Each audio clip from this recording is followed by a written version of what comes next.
Okay, multi, this is part of your homework to watch this screencast. I want to make sure you understand some notation. I'm also here with the famous Omar always. Omar, please say hello. Hello. That's Omar. We're going to do some BC Calc after this.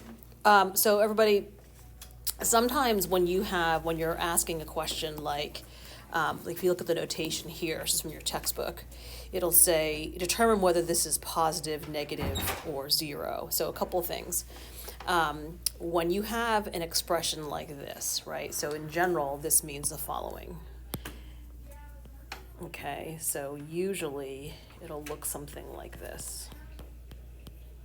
Okay, what this means in general is this means a double integral over some domain region. Yes, I know there are not two S's here. Some textbooks have the two S's, but this means the double integral evaluated over some domain region, dA, and dA is either, okay, this here means either dx dy or dy dx. So when you see this, what this is saying is, what would the double integral of this surface over this domain region be? Positive, negative, or zero. And the dA is dx dy, dy dx. So let's take a look at this for a minute. So in 6 through 12 it says without calculation. So this is more of focusing on just like understanding the meaning of the second integral. Decide whether the double integrals are positive, negative, or zero. Let D be the domain region inside the unit circle. So D would be this entire region here. R is the region to the right half. Wait, let R be the right half. So R would be this right here, okay? And then B would be the bottom half. So if we look at a question like 8, okay? So 8 really is saying this. The definite integral, and the integrand is 5x dA. And dA means dy dx or dx dy, but doesn't really make a difference. And the domain region is B.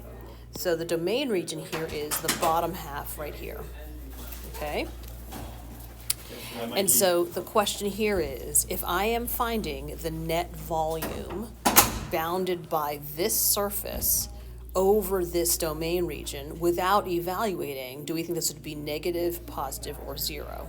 So let's kind of talk that out. So if you think about this, 5x is f of xy, okay? So f of xy is 5x. So this z function here does not depend on y at all. Z only depends on x.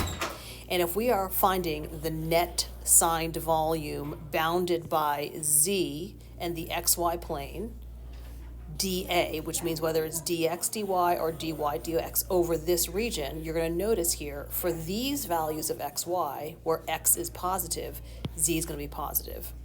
For these values of xy, where x is negative, these z values are going to be negative, and they're going to undo each other. So this net volume equals 0, okay? The other thing I'll note too is that because the domain region here isn't rectangular, whether it's the entire circle or the right half or the bottom half, you don't know how to integrate this. You have no idea because we've only dealt with actually conducting the second integral evaluation for rectangular regions, okay? So this will be a really good exercise for you. So what you're doing here is I'd like you to do 6 through 11 right here, and also question number 13, okay? This is in your textbook. It is section 16.1. So in addition to the handout, you're also doing section 16.1 in your text, number 6 through 11 all, obviously skipping 8 since we did it, and then also number 13. Okay? All right, goodbye, everybody. Say bye, Omar. Bye, guys.